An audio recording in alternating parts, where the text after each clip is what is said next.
Mr. Lazy lives in Sleepyland, which is a very lazy-looking and sleepy-like place.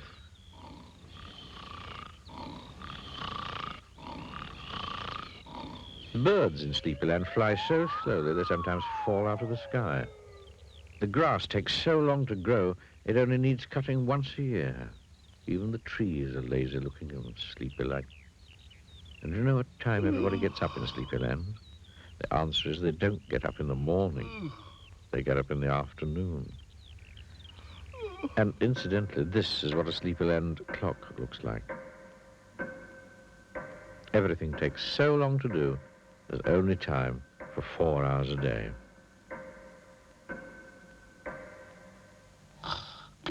Anyway, this story starts with Mr. Lazy being fast asleep in bed. In Sleepyland, they call that being slow asleep. He spends rather a lot of time in bed. It's his favourite place to be. He opened his eyes, yawned again, went back to sleep. Later, Mr. Lazy opened his eyes again, yawned again, went back to sleep again.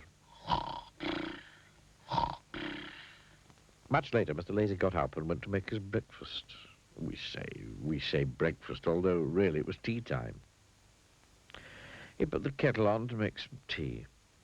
Kettles take 2 hours to boil in Sleepyland. Then he toasted a slice of bread. Bread takes 3 hours to go brown in Sleepyland. Toast never gets burnt there. While he was waiting for his kettle to boil and his bread to toast, Mr. Lazy went into the garden of Yawn Cottage, which is where he lived. Sat down on a chair, and you can probably guess what happened next. That's right. He yawned. He yawned again. I went to sleep. Suddenly, he woke with a jump, which is something that doesn't happen very often to Mr. Lazy. And the reason he woke with a jump was because of the noise. Wake up, was the noise. Wake up, wake up, wake up. There were 2 men standing in front of him. I'm Mr. Busy, said one of the men. And I'm Mr. Bustle, said the other. Come along now, said Mr. Bustle busily. We can't have you sleeping all day, added Mr. Busy, bustling Mr. Lazy to his feet. Who are you? Who are you? We're Bustle and Busy. Oh. Come along now, haven't got all day. But, no time for buts, said Mr. Busy. Or ifs, added Mr. Bustle. There's the wood to chop and the beds to make and the floors to clean and the coal to get and the windows to polish and the plates to wash and the furniture to dust and the grass to cut and the hedges to clip and the food to cook. And the clothes to mend, added Mr. Busy. Oh, dear, groaned Mr. Lazy in a daze. The wood to clean and the beds to get and the floors to cut and the coal to cook and the windows to make and the plates to mend and the furniture to chop and the grass to wash and the hedges to dust and the clothes to clip. He'd got it all completely wrong. He was in such a daze. Then Bustle and Busy set Mr. Lazy to work. Chopping and making and cleaning and getting and polishing and washing and dusting and cutting and clipping and cooking and mending. Not to mention all the fetching and carrying. Poor Mr. Lazy. Now, they said, when he'd finished, it's time for a walk. And off they set on the longest walk Mr. Lazy had ever been on.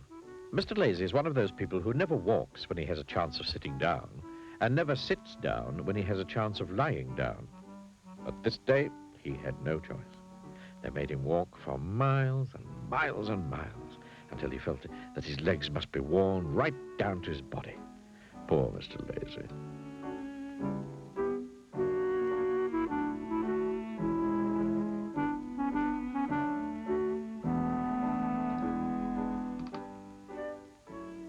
When they arrived back at Yawn Cottage, Mr. Busy said, right, now for a run.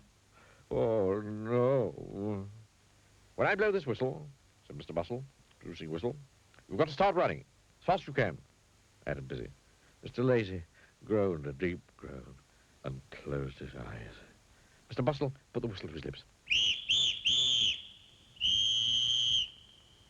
Went the whistle. Mr. Lazy, poor Mr. Lazy, started to run, but his legs weren't getting him anywhere.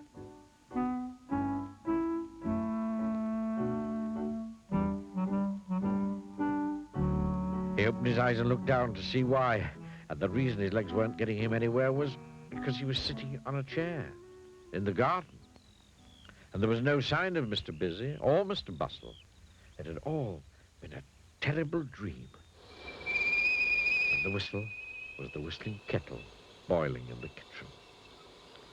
Mr. Lazy heaved a sigh of relief. And then he went into the kitchen and sat down to have his breakfast and to think about his dream. But you know what happened next, don't you?